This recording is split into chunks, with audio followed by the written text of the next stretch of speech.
the idea was a hybrid between a fairy tale and an informative, evocative, dramatic piece on children's cancer.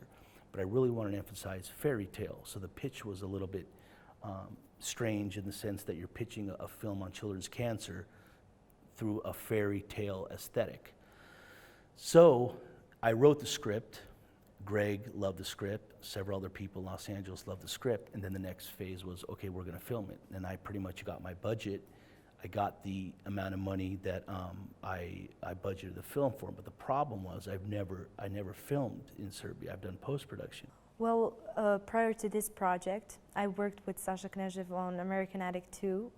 I held him in post-production since post-production was done in Serbia. And I happened to help him to find a crew. So we've met at that point. And after it, I've got involved in Cassandra Awakens a little bit after the pre-production started in Serbia. So I kind of helped him out. I thought it was like an amazing project, and I was kind of proud to do it. I really wanted to bring an American production sensibility in terms of moving quickly, having a deadline, going day to day, a really efficient sort of approach to it. And that's, I think, what the hybrid of this production was. I wanted American efficiency in the production and moving quickly, I don't want to say quickly, but proficiently, everything organized, going scene to scene, everything prepared. The most interesting thing was for me working with American production, because I'm kind of used to European concept of production, and there's a huge difference in the most important way, and that's being director. Because in Europe, director tends to do like everything. He wants to be involved in every single thing that anyone does, because they kind of want to have control. Working with Akos, the cinematographer of the film, my job was to explain to him what I wanted from a mise-en-scène standpoint, composition and theme, tone, and textuality. That's important to me because I think my most difficult challenge of this film, everybody really liked the script and they knew we had something special here. But my job was to emphasize the fact that it's not a horror film. There's sort of some, I don't want to say horror, but really formidable and ominous undertones to the film because you're dealing with such a serious subject matter like children's cancer, and there is a dark element in the film. But I had to stress it's not a horror film. There are undertones, but it's a fairy tale. I read the script and I was really excited by the way Sasha portrayed a very hard topic, how he decided to take another angle about a very, very hard fact, dying children and very, very hard and strong illnesses.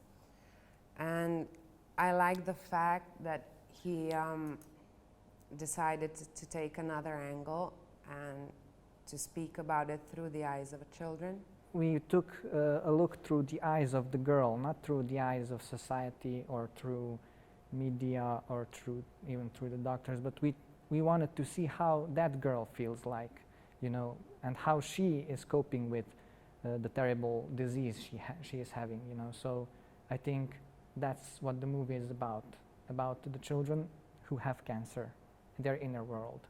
So basically what Sasha did is that he tried to find some peaceful place for them in his imagination and to create like a world where they could actually escape.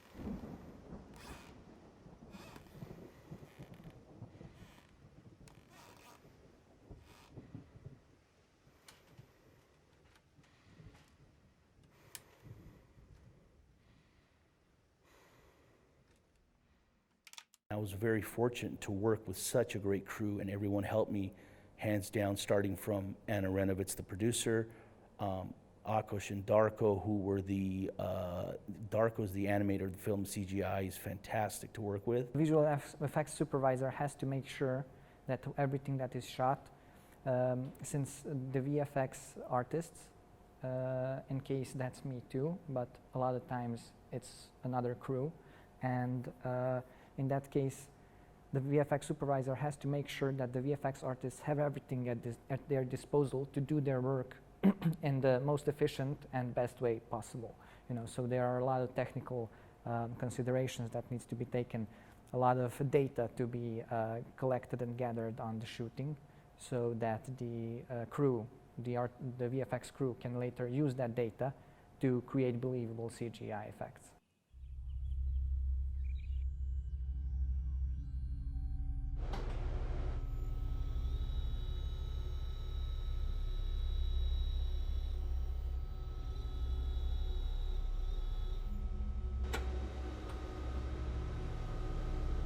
Kada sam se pogledala u ogledalo, nisam verovala da sam to ja I šminkerka je baš dobro uradila to.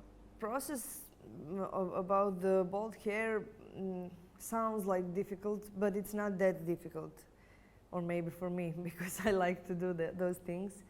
I started to do makeup because of special effects, you know, and I'm in love in special effects. But as I said, I don't have that many chance to do those things.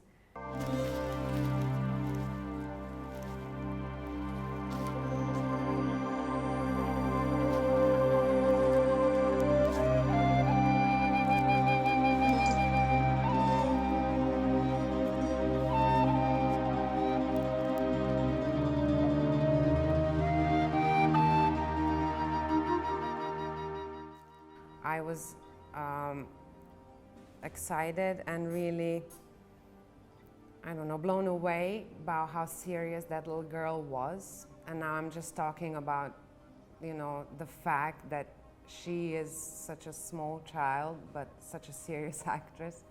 Kada smo došli u Bajinu baštu, nisam znala da li ću snimati bosa ili da li ću imati nešto na nogama.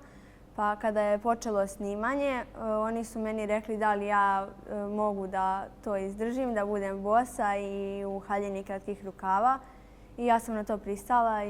With Milica, it was not a problem. Milica was amazing. I mean, that girl was walking barefoot in a dress that's for summer, and it was cold outside, and she didn't sleep for nights.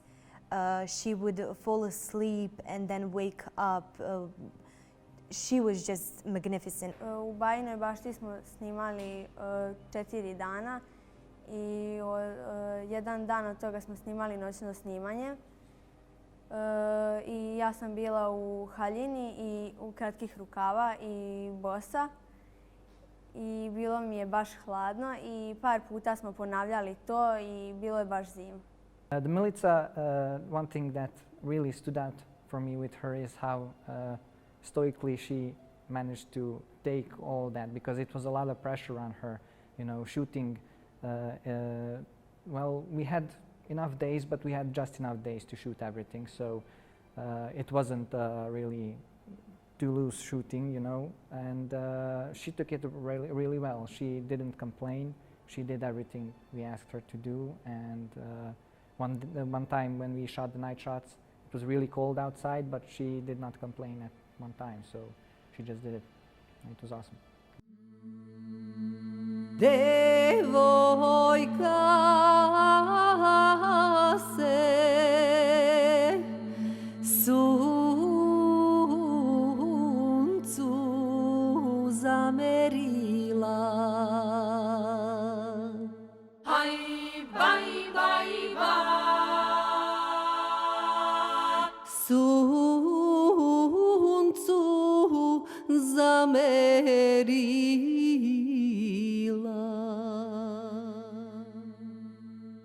Something I really enjoyed about the film was that I got a chance to work with Serbian folk singer Bilja Krstic, who I've always been a fan of, even from the United States. I listened to her, and I was a huge fan of her music.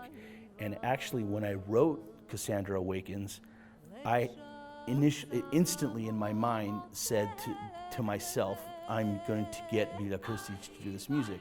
I never met her. I never met her composer.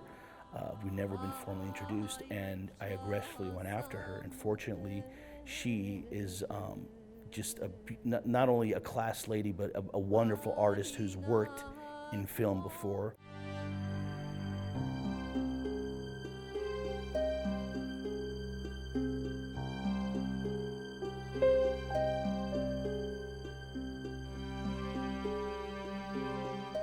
The worst thing ever is to shoot in an exterior, and everyone knows it. It's every producer's nightmare. Since you can control everything, you can predict everything, but you cannot predict weather. From a challenging standpoint, I think the biggest thing we had was we had weather issues. It was supposed to rain, I think, almost every day of filming, and that presents a giant problem with budget, extra days at the hotel. And we're already limited. We already went over budget a bit. And we were fortunate enough to not have that problem. It seems as if the cinematic gods were looking at us, because every time we filmed, it seemed it did not rain, and every time we stopped filming, it rained. So I kept telling the crew, I remember everybody was very skeptical, worried about the rain, because it would present a big problem. And I kept telling them, look, we have the cinematic gods looking after us, and they will help us if they believe this project is special enough. Unfortunately, it did not rain. The second issue was the River Drina. The River Drina has a tide.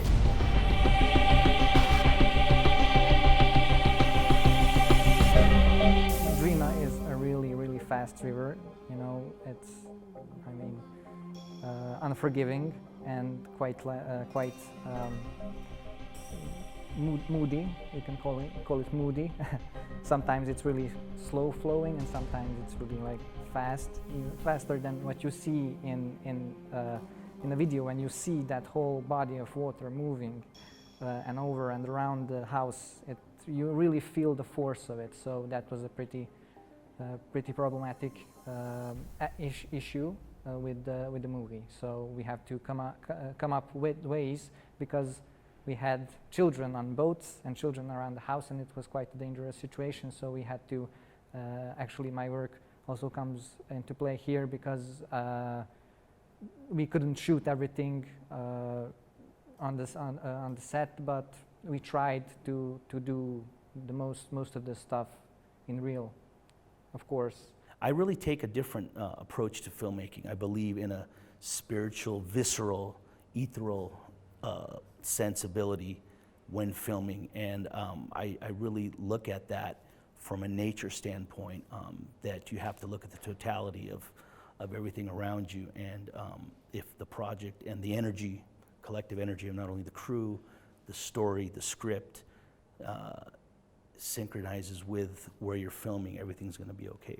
Fortunately for us, it did. He really puts himself out there to explain what you should feel and how you should, you know, accumulate all your feelings and just give them out, because that's what he does, and you can see that through how he works and how he treats people. He wants them to be as honest, as open as they can be, and that's why I really do think that he did an amazing job with this, and hopefully everybody else will see that. And this film actually shows that to the world. So it's not just about giving money, as I've said, to some causes. It's about empathy, and it's about true help, like heart to heart, to those children. So that's the most I can ask from this film to bring to the world, actually, not just to us. And making almost the entire question itself of cancer a caricature and a fairy tale, in examining it, I think it's a lot more easier to do in that way than take such a dark approach and make it artistic, which is the challenge, and make it a fairy tale, which is even more challenging. But I enjoyed the challenge.